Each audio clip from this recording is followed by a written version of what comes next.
네, 조기 대선이 이제 보름 앞으로 다가왔습니다. 공식 선거운동 2주차에 접어들면서 대선 후보들의 유세전은 더욱 거세지고 있는데요. 대선 전국 전문가들과 짚어보겠습니다. 네, 현경병 성균관대 초빙 교수, 김은국 경기대 겸임 교수 나와 계십니다. 어서 오십시오. 어서 오십시오. 네, 안녕하십니까. 예, 오늘 여론조사 결과부터 만나보도록 하겠습니다. 양강구도에 균열이 생겼습니다.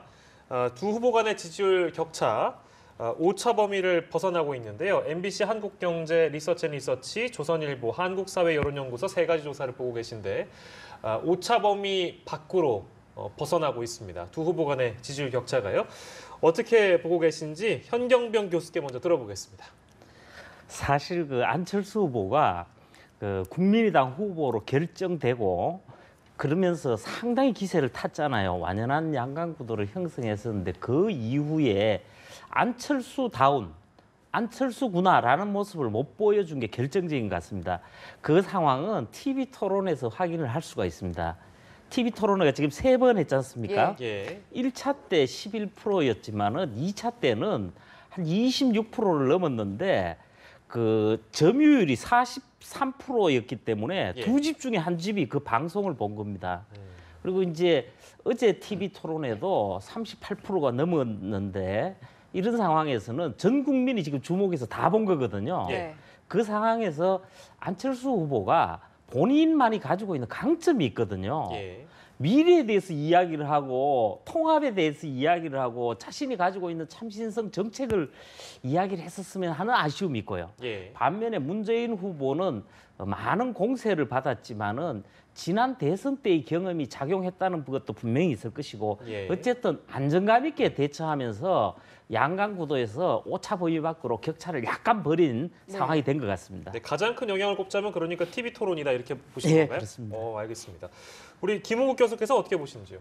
TV 토론이 정말 중요했죠. 역시나, 왜냐하면 네. 전 국민의 눈과 귀를 사로잡았기 때문에 특히 역사상 97년 대통령 선거 때 도입이 됐고요. 원래는 95년에 지자체 선거 때 됐지만 첫 대통령 선거 때 토론이 도입돼서 20년 만에 열렸는데 예. 정말 후보들의 민낯을 보는 스탠딩 토론 아니었습니까? 예. 중요한 영향을 미쳤는데요. 거기에는 역시 그 배경이 있다고 봅니다. 왜냐하면 안철수 후보가 사실은 보수의 표심도 없고 진보의 표심도 없고 이 양쪽에 다 호소를 했는데요. 특히 중도 보수층이 결국은 반기문으로 움직였고 황교안으로 움직이던 표심들이 예. 결국 또 안희정 지사한테 움직였던 표심들이 이제 안철수 후보로 갔지 않습니까? 예. 그런데 선거가 이제 막바지로 이제 십 며칠 남은 이런 상황 아니겠습니까? 예, 보름 정도 15일 보름 정도 남은 거죠. 예. 이러다 보니까 지지층이 결집하고 있다. 진보층에서는 더불어민주당의 문재인 후보로, 보수층에서는 그동안 막 떠돌다가 그래도 홍준표 후보가 목소리를 높이고 거의 트럼프식의 네거티브도 하면서 눈길을 끌지 않느냐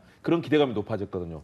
그러면서 안철수 후보 쪽으로 쏠렸던 중도 보수층이 흔들리고 거기에 TV 토론에서 안철수 후보가 좀 믿음직한 모습 또는 미래라든가 안철수 후보 특유의 정말 국민들과 가까이 하는 그런 뭔가 장점을 내놓지 못하면서 결국은 중도 보수층이 일부 이동하는 양상들 이러면서 결국은 지지율 격차가 지금 오차 범위 밖으로 벌어졌습니다. 다시 말해서 TV 토론 그리고 검증 국면 그리고 선거 막바지에 지지층 결집 이런 변수들이 작용을 하면서 안철수 후보가 상당히 고심하고 있는 그래서 다자구도 속의 양강이었다가 지금은 일강, 일중, 삼약 이런 정도 아니면은 아직도 양강구도 왜냐하면 아무리 좀 빠지긴 했지만 그래도 30%대까지 간다는 거는 아직은 허물어지지 않는 양강구도라고 볼 수 있기 때문에 현재 막바지 남은 판세가 그렇게 전개되는 것 같습니다. 네, 지지율 추이에 영향을 주고 있는 요인들까지 자세히 분석을 해주셨는데요. 대구 경북 지역의 여론조사 결과도 좀 자세히 짚어보도록 하겠습니다. 지금 보면 안철수 후보, 문재인 후보는 계속해서 이 지지율이 떨어지고 있고 홍준표 후보는 지지율이 상승하고 있는 모습인데요. 이런 점을 바탕으로 했을 때 보수 표심은 어떤 움직임을 보이고 있다라고 읽고 계십니까? 사실 안철수 후보의 그 약세가 가장 큰 특징이거든요. 근데 그게 50대하고 60대 이상의 이탈과 함께 이 보수층 이탈입니다. 그런데 지금 저 화면에도 나오고 있습니다만은 그 홍준표 후보가 대구 경북에서는 약간 상승세를 보였지만 전국적으로 봐서는 그렇지는 않습니다. 그다지 변동이 없습니다. 안철수 후보에서 이탈한 표들이요. 전부 다 부동층으로 이동을 해버렸습니다. 지금 그런 상황이고 향후에는 근데 다를 수가 있습니다. 지금 그 이번 대선에서 지난 18대 대선 때도 그랬습니다. 예. 지금 이제 투표일 15일 정도 남았잖아요. 예, 예. 근데 그때도 그 전에 2주 전에 투표할 후보를 결정하지 않았다가 네. 30%가 넘었어요. 예. 근데 지금도 여러 여론조사에서 그렇게 나옵니다. 특히 보수층, 대구 경북은요. 제가 볼 때는 투표일까지 예. 아니면 며칠 전까지도 계속 지켜볼 겁니다. 그래서 관망세인 건데 이런 상황에서 안철수 후보 또 유승민 후보, 홍준표 후보 뭐 다 각축을 벌이겠지만은 여기서 제가 볼 때 가장 중요한 거는 안철수 후보가 어떻게 하느냐입니다. 네. 어떻게 하느냐에 따라 달라질 수 있다. 그러니까 네. 그 TK 표심은 막바지까지 전략적 선택을 고심할 거다 이런 말씀이신가요? 이번에 그렇게 되는 겁니다. 아, 예, 알겠습니다. 우리 김옥 교수께서는 TK 민심 어떻게 보고 계세요? 그렇죠. 사상 처음으로 보수층 TK 지역에서 전략적 투표를 하는 상황이 벌어졌습니다. 네. 과거에는 무조건 집권 여당 1번에 사실 그 당시는 이제 뭐 새누리당, 한나라당 다 1번이었으니까요. 예. 당연히 그쪽에 투표를 하는 것이 그동안의 모든 흐름이었었는데 이제는 어느 쪽에 투표냐에 따라서 네. TK 지역 그리고 고령층 소위 말하는 중도 보수의 표심이 어느 쪽에 투표를 하느냐에 따라서 선거 판세가 바뀔 수 있다. 그렇기 때문에 충분히 전략적 이 투표를 하는 그런 상황이 됐고요. 물론 호남도 그동안 해왔지만 이번에 호남도 막바지까지 뭐 지켜는 볼 것으로 보입니다. 그러나 이 대구 경북 지역을 중심으로 한 이 네. 보수 표심은 굉장히 그 부분을 놓고 고심하고 있다.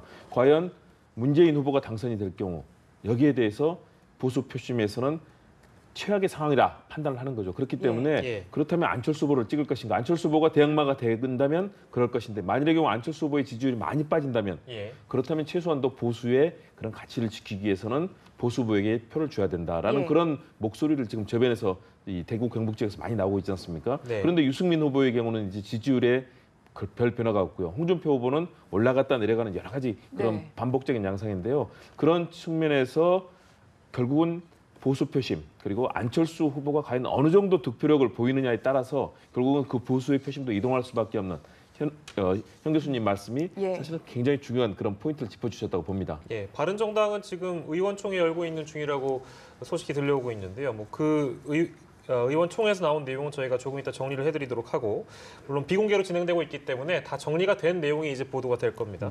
그 유승민 후보 얘기를 하셔가지고 제가 지금 바른정당 얘기를 한 건데요. 유승민 후보의 지지율은 왜 답보 상태일까요? 유승민 후보의 경우는 정말 딜레마에 빠졌습니다. 첫 번째는 박근혜 전 대통령의 국정농단 사태, 소위 예. 말하는 박근혜 최순실 게이트에서 박근혜의 덫에 걸렸다. 다시 말해서 바른정당은 자유한국당과 양대 보수의 정당을 지향하고 있지 않습니까? 네. 그런데 자유한국당에서는 박 전 대통령에 대해서 제명도 하지도 않고 박 전 대통령을 옹호하는 그런 친박 의원들이 거의 다수를 차지하는 핵심적인 정당이거든요. 예. 그러면 TK 지역과 고령층은 아직도 박 전 대통령과의 그런 마음의 끈을 놓지 않고 있고 결국은 보수층의 지지가 중도로 옮겨가지 않는 보수층의 지지는 예. 자유한국당에 있는 거죠. 예. 바른정당은 박 전 대통령에 대해서 부정하고 예. 여기에 대해서 탄핵에도 가담했고 처벌받아야 된다라는 입장이지 않습니까? 예. 다시 말해서 보수층이 바른정당까지는 옮겨오지를 못하고 있는 거죠. 그렇기 때문에 바른정당의 지지율도 올라가지를 못하고 있고요. 유승민 후보의 경우도 사실은 TV 통론을 통해서도 봤지만 굉장히 뛰어난 정책 전문가고 네. 말도 잘하고 토론도 잘했다고 합니다. 좋은 그런데 평가를 받고 있는데도 불구하고요. 그러니까요. 네. 일부에서는 뭐 제일 잘했다 이런 얘기까지도 예. 하는데도 예. 불구하고 지지율이 안 나오는 것들 바로 유승민 후보가 보여줬던 모습을 일부에서는 딱딱한 교수님 같다. 예. 모든 후보들을 혼돈내고 그러는데 실제로는 이분이 가지고 있는 그런 부분들이 과연 지도자로서의 리더십에 충분한 것인가? 예. 과연 전체 의원들을 끌고 갈 수 있는 그런 리더십, 통솔력이라든가 이런 네. 부분도 있고요. 예. 또 전체 지향하는 것들이 보수의 지형에 맞는 것인가? 왜냐하면 유승민 의원이 내놓고 있는 이런 사회 경제적 정책들은 상당히 진보적인 성격을 띠고 있거든요. 예. 이 부분에 대해서 보수 유권자들이 동의를 못하는 부분도 있고요. 예. 또 하나는 안보의 측면에서도 지나치게 과거에서 머물러 있다. 다시 말해서 제재 압박을 병행했을 때 그렇다면 예. 보수가 앞으로 외교 안보에서 어떻게 대한민국을 지킬 것인가. 예. 그런데 지난 10년 동안 이명박 박근혜 정부를 거쳐서 어떤 진전도 남북 관계가 도리어 단절되고 개성공단도 사라지는 그래서 외교적 지렛대까지도 없어졌지 않습니까? 예. 이 부분에 대해서 중도나 이 진보층에서는 많은 불신을 하고 있고요. 과연 유승민 의원이 그런 역할들까지 해낼 것인가? 거기에 대한 회의감도 있는 부분이 있고요. 그런 다양한 측면, 결국 보수의 지지 기반에서도 지지를 얻지 못하고 있고 예. 또 전체적인 지형도에서도 지지를 확산시키지 못하고 있는 유승민 후보는 그래서 똑똑하고 잘하는데도 불구하고 네. 지지율이 오르지 않는 딜레마 상황에 놓여 있는 겁니다. 네, 여러 요인들을 분석을 해주셨는데 그럼에도 궁금한 게 지금 홍준표 후보와 관련된 그런 논란 여러 가지들이 있잖아요. 그래서 보수 표심이 상당히 고민할 것이고 이런 표심 중에 일부가 유승민 후보에게 향할 가능성도 있다. 이런 예측들이 나왔었는데 좀처럼 그런 움직임은 나타나지 않고 있는 모습이거든요. 그 진짜 이유는 뭐라고 보십니까? 제가 볼 때 우리 김 국장님이 말씀하신 부분에 저도 동의를 하기 때문에 예. 거기에 예. 덧붙이는 방식으로 하겠습니다. 네. 홍준표 후보가 자유한국당 후보가 되면서 처음에는 양박이라 그래서 양아치 친박이라고 그러면서 맹공을 하면서 예, 예. 나름대로 보수층의 새로운 대안이 될 걸로 상당히 기대주적인 성격을 가지고 있었어요. 그런데 그 친박 그 세력을 그대로 안고 가버렸거든요. 예. 그러면서 지지율 자체가요. 3월 30일 날 후보 결정된 이후에 그 다음 주부터 보면은 거의 7% 8%대에서 박스권입니다. 예. 거의 그대로 있는 상황이고 그러다 보니까 더 치고 나가기는 어려운 한계점이 있는데 예. 반면에 유승민 후보는 제가 한 두 가지만 더 붙이고 싶은데 네. 바른정당과 유승민 후보 모두가 다 문제인데 바로 존재감 문제입니다. 제가 지금 문제적 차원에 접근하기 예. 때문에 그렇습니다. 네. 예. 사실 처음에 바른정당이 대선 전국을 향해 가고 있었기 때문에 그 부분에 있어서 오세훈 전 서울시장이나 김무성 전 대표도 이 대선 경선에 나오도록 해서 진행을 했어야 된다는 부분이 있고요. 예. 반기문 전 유엔 사무총장이나 그리고 정운찬 전 총리 같은 경우도 예. 이분들이 바른정당하고 다 연대를 하려고 그랬단 말이에요. 예. 그때 당시에 서로 그 후보 단일화 과정이라든지 국민적 관심을 모으면서 흥행을 모아가고 예. 이런 어떤 확장성을 보였어야 되는데 그게 다 안 됐어요. 제가 그 부분에 대해서는 나중에 한번 꼭 말씀드리고 싶은 부분이긴 한데 그러다 보니까 국민들이 주목해서 눈에서 다 멀어져 있었던 겁니다. 이런 상황에서 뭐 지금 TV 토론회에서 한다고 하기에는 너무 약한 거예요. 네. 그리고 반등을 하려고 해도 호감은 가되 이 유승민 후보가 가지고 있는 지지 성향은 뭐냐면은 안철수 후보하고 그대로 상충이 됩니다. 이미 문재인 후보에 대한 반문 정서가 강하잖아요. 예. 예. 그래서 상대할 수 있는 후보가 안철수 후보라고 보는 상황에서 이미 구도상에서 큰 틀이 형성돼 있는 상황에서 유승민 후보가 설 자리가 없는 거죠. 네, 뭐 일찍이 좀 이슈 선점에 있어서 전략적인 그런 선택들이 필요했다라고까지 얘기를 해주셨는데 일단 어제 있었던 3차 TV 토론에서 홍준표 후보와 관련된 뭐 과거 논란이라든지 발언과 관련된 논란 역시 도마 위에 올랐었는데 해명도 하고 사과도 했지만 논란은 쉽게 가라앉지 않고 있는 모습이거든요. 앞으로 어떻게 대응해 나갈 것으로 예상을 하십니까? 그 홍준표 후보는 처음에 그때 당시에 일을 놓고 저도 여기 방송일이라서 더 말하기조차 사실 조금 부끄러운 부분인데 그런 예. 부분에 대해 처음에는 관여를 하지 않았다 그랬다가 네. 여론의 역풍을 맞으면서 지금은 사과를 하고 있습니다. 향후에도 이 부분이 계속 거론이 될 겁니다. 네. 그때마다 사과를 할 걸로 보여집니다. 그러니까 다음 토론회가 이제 내일 또 예정이 돼 있는데요. 예. 방송사 토론회인데 거기서도 똑같이 이제 이 어떤 성범죄 가담, 모의한 거 이런 부분에 있어서 또 언급이 나올 수도 있다는 말씀이시네요. 당연히 나온다고 계속해서 봐야 됩니다. 나온다? 예, 예. 예, 그리고 알겠습니다. 그때마다 사과를 할 것 같습니다. 네, 그러니까 이게 우리가 보통 토론회를 하면 후보자가 나와서 뭘 말을 하기 전에 사과를 해버리니까 일단 그 개인이 갖고 있는 의지랄까 이런 게 좀 깎여 보일 수도 있을 것 같아요. 그건 어떻게 보세요?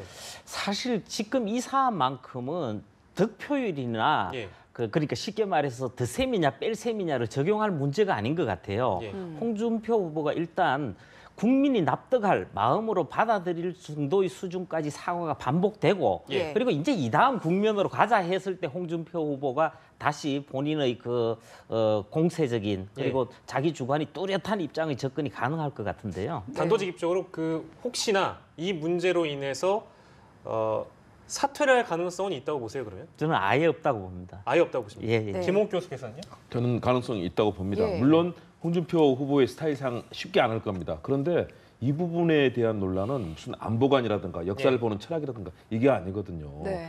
특히 여성을 보는 뭐 설거지 발언 같은 경우는 여성을 보는 비하의 관점들 이 부분에 대해서 비판도 받고 하지만 사과를 한다면 물론 여성들의 분노는 엄청나게 크죠. 그렇지만 그 부분이 계속 선거 기간을 갈 수 있지만 이것은 과거의 일이긴 하지만 예. 한 나라의 대통령 최고의 국가 지도자가 되겠다는 사람이 과거에 그런 성범죄에 모의하고 실제로 조력하는 그런 상황들이 본인의 입으로 그것도 뭐 증거가 없는 것이 아니고 본인이 예. 사실상 자백하듯이 자서전을 썼지 않습니까? 예. 그 부분에 대해서 결국은 아니라고 했다가 결국은 인정할 수밖에 없는 그런 상황이 됐는데 네. 그렇다면 국민들이 봤을 때 과연 어떤 상황을 생각을 하시겠습니까?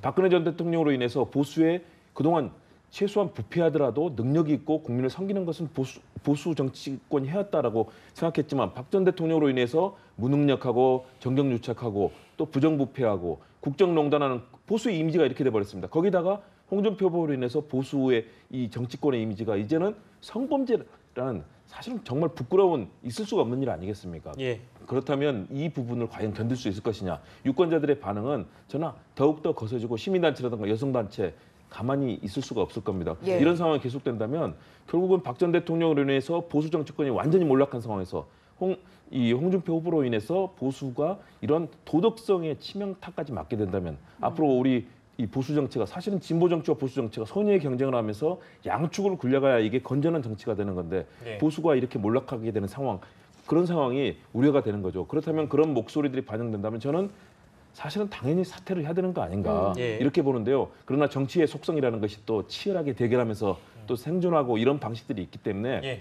더군다나 홍준표 후보 굉장히 강한 그 야생마 같은 그런 정치 역정이 있었기 때문에 예. 쉽게 하지는 않을 것으로 보이는데요. 그럼에도 불구하고 사퇴할 가능성도 있다라고 저는 생각을 합니다. 조금은 그래도 있다라고 정리를 해주셨고요. 어제 아무튼 보니까 홍 후보도 준비를 굉장히 많이 해온 것 같더라고요. 근데 시작부터 사과를 거듭해야 되니까 어떤 토론에 참여하는 개인의 의지가 많이 깎아내려지지 않을까라는 생각도 좀 들어서 제가 드렸던 말씀이고요. 안철수 후보를 얘기를 해보겠습니다. 내가 이명박 전 대통령의 아바타냐? 실제로는 MB의 아바타냐라고 물어봤고 내가 갑철수냐 이렇게 물었는데요. 이게 좀 특이한 게 그러니까 나는 어떤 인물이다라고 주장하는 것이 토론회여야 되는데 나는 어떤 인물이 아니지 않습니까라고 상대 후보에게 물어보는 장면은 저는 토론회에서 처음 본 것 같거든요. 이게 그러니까 전략이 잘못된 게 아니냐라는 시각도 있고 그건 아니다라고 보는 사람들도 있더라고요. 어떻게 보세요? 저는 그 3차 토론회를 비롯해서 이번 그 TV 합동 토론회가 진행되면서 가장 크게 손실을 입은 후보라면 안철수 후보가 아닌가 싶어요. 예. 사실 어제도 그렇습니다. 그 많은 언론이나 전문가들이 되게 안타깝다 그러고 그 지금 말씀하신 방향에서 예. 정말 이거는 전략적인 실수라고 지적을 많이 하는 것 같아요. 네. 저도 당연히 동의합니다. 그런데 사실은 안철수 후보의 경우에는 문재인 후보보다 비교할 수 없는 우위에 있는 강점이 있어요.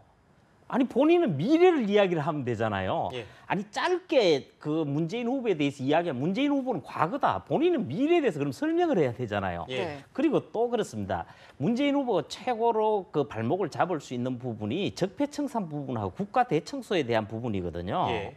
그래서 이런 부분에 대해서 2030에서의 지지는 모르지만 저는 중도 보수 진영을 말하는 겁니다. 네. 예. 이런 상황에서는 본인은 통합을 그동안 통합의 후보다라고 수차 주장을 했단 말이에요. 그러면 통합을 어떻게 하겠다는 것만 말하면 되는 거예요. 네. 그리고 저는 안철수 후보의 남다른 부분이 이 참신성하고 그 어떤 도덕성인데 그 부분이 훼손당한 게 조금 안타깝다 이렇게 보고요. 한 가지를 더 덧붙이면은 안철수 후보가 문재인 후보의 단연 우위에 설 수 있다고 그동안 자신이 해왔고 말해왔던 게 정책 공약입니다. 예. 그런데 지금 3차 토론 중에 혹시 그 정책 공약 기억나는 게 있으신지 모르겠어요. 예. 글쎄 얘기할 기회도 없었고 근데 예. 어떻게 보면 너무 이제 과거에 집착하는 거 아니라는 시각이 좀 우세했던 것 같아요. 예. 그런 점에서 네. 이제 4차부터라도 아직 기회가 많거든요. 네. 예. 특히 5월 2일 같은 경우의 TV 토론회는 상당히 판세를 바꿀 수 있습니다. 그래서 그때에 맞춰서라도 잘 준비해서 지금부터라도요. 예. 아예 사고와 접근법의 근본적인 전환이 필요하지 네. 않느냐 생각도 들어요. 네. 네. 교수님 생각도 궁금한데요. 어제 그 질문의 적절성에 대해서 어떤 생각하셨어요? 정말 전략도 잘못됐고 예. 방식도 잘못됐고 모든 부분에 있어서 패착이었습니다. 저는 우리 현 교수님께서 예. 기회가 있다고 하는데요. 저는 기회가 없다고 봅니다. 이제 내일 토론회가 사실상 모든 것을 결정한다고 봅니다. 아. 그 이후에 경제 부분, 사회 부분, 선관위 주최 토론회인데요. 예. 거기서 그때쯤이면 이미 유권자들은 거의 마음을 정했을 가능성이 크다. 그러면 내일 토론회, 어제 토론회에서 내일 토론회가 이제 이 방송을 통해서 유권자들께 보여질 텐데요. 예. 여기서 제대로 된 모습을 보여주지 못한다면 회복하기 쉽지 않을 거다라고 보여지고요. 예. 그렇다면 왜 잘못됐는가? 말씀해 주신 것처럼 자신의 강점, 미래, 그리고 통합 이걸 얘기해야 되는데요. 사실은 물론 그 부분이 있었습니다. 그 더불어민주당 내에서 선대위에서 나왔던 문건도 있었고 예, 예. 네. 이 부당하게 이런 선거법에 어긋날 정도까지 그렇게 판단이 될 수 있는 그런 상황에서 이런 중상을 하고 모략을 했다. 후보로서 얼마나 이 분노가 있었겠습니까? 그럼에도 불구하고 사실은 그 부분에 대해서는 문재인 후보에게 사과를 요구하고 왜냐하면 그 선대에서 나온 문건 아니겠습니까? 네. 그렇다면 그 부분에 대해서 요구를 하면서 본인은 이런 정치하지 않겠다고 하면서 자신의 정치 비전 그동안에 얘기했던 새로운 정치가 과연 무엇인지 그리고 이렇게 진보와 보수로 갈려서 싸움만 하는 것이 아니라 예. 이런 4차 산업혁명의 시기에 정치도 더욱더 스마트하게 예. 그리고 그 내용도 정말 국민의 미래를 행복으로 이끌어주면서 정치 개혁하는 이런 비전들을 내놓아야 되는데 예. 그 시간에 계속 예. 자신의 얘기를 하면서 갑철수냐 아니냐 이걸 세 차례 걸쳐서 물어봅니다. 그러니까 문 후보는 모르는 것처럼 또 이 반응을 하거든요. 네. 예. 완전히 그 상황이 스스로가 공세에 설 수 있는 적극적인 판을 만들 수 있었었는데 네. 스스로 수세에 몰려가면서 결국은 토론 전략부터 안철수 후보가 이를 전개하는 방식, 토론 기술까지도 사실은 어제 굉장히 이 어려움을 겪었다. 예. 다시 저는 정말 오늘 내일 저녁 토론회 하기 전까지 치밀한 토론 전략과 준비를 통해서 내일 저녁에 만회하지 않는다면 점체로 5차 범위 밖으로 벌어진 것을 회복하기 어려울 거다. 그래서 오늘 저녁이 정말로 밤을 네. 새더라도 네. 고심하고 준비를 해야 될 중대한 기로점이라고 봅니다. 예. 네, 뭐 이 내용을 포함해서 공방이 너무나 치열해서 정책이 기억이 안 나고 공방만 치열했던 그런 토론회였다 이런 평가들이 많이 나오고 있는데 특히 어제 토론회 큰 이슈 중에 하나가 또 송민순 전 장관 회고록 논란이었거든요. 지금 상황을 보니까 진실 공방이 문 후보 측이 송 전 장관 검찰을 고발하면서 지금 법적 다툼으로까지 이어지는 그런 모습인데 지금 일련의 상황들을 어떻게 지켜보고 계십니까? 저는 참 볼썽사납다라고 생각합니다. 과거에 청와대에서 비서실장 또 당시에 외교부 장관으로 근무하면서 사실은 한 팀으로 일했던 분들끼리 지금 형사 고발을 하고 이런 상황까지 왔습니다. 예. 그 내용이 첫 번째는 중요한 것은 과연 진실이 무엇이냐는 거죠. 두 번째는 과연 그런 여러 가지 공방에 대해서 후보가 제대로 국민들이 이해할 수 있게 해명을 하고 있는가, 성실하게 국민들께 이해를 시켜주고 있느냐인데요. 진실 공방은 사실상 모든 정말 국가의 기록을 다 내놓고 해야 최종 판단이 될 텐데요. 예. 그래도 양측이 서로 증거를 내놓고 있습니다. 송민순 전 장관의 경우는 당시의 메모 그리고 노 대통령께 보냈던 뭐 편지라든가 회고록에 쓴 내용들을 통해서 얘기를 하고 있고요. 예. 일단 증거가 있으니까 그 부분도 믿을 수 있는 것처럼 느껴집니다. 반면에 이 반대쪽 입장에서도 김경수 대변인이 당시에 청와대 그 비서관들이나 회의에 참가했던 분들의 기록들을 가지고 지금 반박 또 증거를 내놓고 있거든요. 그렇다면 양측의 입장을 100% 단정하기 좀 어렵습니다. 예. 그렇지만 회의 참가자 다수가 그런 얘기를 하고 있다는 점에서 저는 이 현재의 공방은 더군다나 이 형사 고발까지 하는 예. 문 후보 측이 좀 더 기선을 제압했을 수는 있지만요. 그러나 저는 양측이 송 전 장관도 아마 틀린 얘기를 하고 있지는 않을 거라고 예. 봅니다. 그 상황에서 외교부 장관으로서 봤던 홀로 그 사안에 대해서 기권해서는 안 된다고 얘기했던 본인의 입장에 대한 그 부분이 분명히 있었을 겁니다. 네. 반면에 또 문 후보 입장에서는 대통령의 뜻을 따라야 되는 대통령이 16일 회의에서 자 기권으로 갑시다라고 결정을 이런 지침을 내리고 그 이후 회의에서 좀 변화가 있었을지 모르지만 문 후보 입장에서는 그 당시 대통령이 그런 얘기가 있었기 때문에 결정이 됐다고 볼 수 있거든요. 예. 그렇다면 이 양측이 서로 그 합의점을 찾고 제대로 된 증거를 내놓고 결론을 지어줘야 되는데 네. 선거 기간 내에 하기는 어렵다. 그런데 이 사안을 형사 고발까지 가는 상황까지 예. 갔다는 거는 예. 문 후보의 포용력도 문제가 있고요. 또 이런 예민한 시기에 대선이 지금 며칠 안 남은 시점에 계속 공방전을 벌이는 송민순 장관도 그렇고요. 네. 저는 양쪽에 다 사실 문제가 있다. 결국은 송 전 장관은 고발까지 당하고 총장직까지 내놓는 예. 개인적으로 참 어려운 상황에 놓여 있는데요. 그렇다고 개인이 생각하는 소신을 꺾지는 않을 것으로 보이기 때문에 네. 마지막 날까지 투표하는 날까지도 계속 저는 이 공방이 이어지리라고 네, 봅니다. 상당히 복잡한 논란인데 이 부분이 선거 판세에는 어떤 영향을 줄 것으로 예상하십니까? 저는 이게 상황에 따라서는요 네. 가장 큰 돌발 변수일 수도 있습니다. 그리고 더 주목해야 될 거는요 대선 이후에도 영향을 지속적으로 미칠 가능성이 많습니다. 예.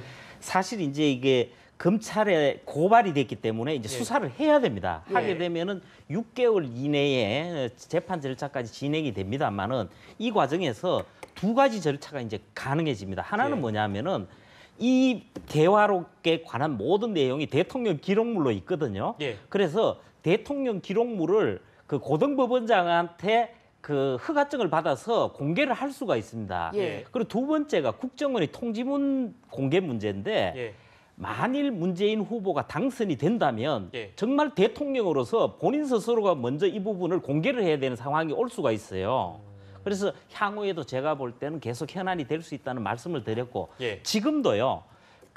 지금 진실 공방이 오고 가고 있는데 사실 노무현 정권도 공과가 있습니다. 잘한 게 있고 못한 게 있는데 예. 이 안보 부분에서는 굉장히 약했어요. 특히 그 해에 그러니까 2007년인데 10월에 남북 2차 정상회담을 했잖아요. 예. 그 이후 일인데 그 전에도요. 유엔 북한 인권 결의안이 나왔을 때에 불참하기로 했다가 기권하기로 했다가 또 북한에서 이제 1차 핵실험을 합니다. 그러니까 또 찬성했다가 또 그다음 정상회담 후니까 2007년 10월에 정상회담을 했으니까 11월 이때는 네. 또 기권을 해버립니다. 이런 식의 국정을 운영해서는 예. 어떤 리더십이 아니지 않느냐, 안보에서는 근본적인 문제 아니냐는 접근도 가능합니다. 네. 예. 알겠습니다. 이게 뭐 그 대선 이후에도 아무튼 문제가 될 소지가 많이 있는 사안이라서 돌발 변수도 될 수 있다고 하니까 이 상황은 좀 지켜봐야 될 것 같고요. 자, 아까 저희가 언급한 유승민 후보가 오늘 지금 비공개 의총에서 참석한 후에 의원들의 이야기를 듣고 있는데 이 결과를 좀 짤막하게 예상을 해주시겠어요? 어떻게 보십니까? 뭐 또 결과는- 저희가 뭐 쉽게 네. 예상할 수 없는 일이긴 한데요. 근데 저는 유승민 후보 완주를 하리라고 봅니다. 예. 예. 물론 어려운 점이 있습니다. 당에 사실은 국고보조금 63억을 받았지만 사실은 대통령 후보를 배출한 정당이 쓸 수 있는 한도는 509억이 넘는 510억 가까운 돈을 예. 쓸 수 있을 정도입니다. 예. 그 정도를 들여야 사실은 대선에서 승리할 정도로 역할을 할 수 있는데요. 그렇다면 바른정당이 아무리 못해도 최소한 100억 이상의 돈은 선거 비용으로 들어갈 겁니다. 그런데 하고 나면 선거에서 만일의 경우 10% 이상이 돼야 10 내지 15%가 돼야 절반을 보전받고 예. 네. 15% 이상이 돼야 전액을 보전받지 않습니까? 자칫하면 재정적으로는 당이 파산 상황에 놓일 수도 있다. 네. 그리고 함께 뛰었던 30명이 넘는 의원들의 경우는 사실상 선거 이후에는 갈 곳을 잃어버릴 수 있는 정말로 어려운 상황에 놓일 수 있기 때문에 예. 의원들로서는 걱정을 하고 있는 거거든요. 그래서 압박도 하고 16명의 의원들이 이제 오늘 의총을 열도록 요구를 했지 않습니까? 네. 그럴 정도로 다수가 얘기를 하고 있는데요. 유승민 후보 그동안에 보였던 모습이라든가 그동안 여러 가지 정치에 대한 후보로서의 식견을 말했던 것에 비춰본다면 예. 사실상 여기서 접기는 어렵다.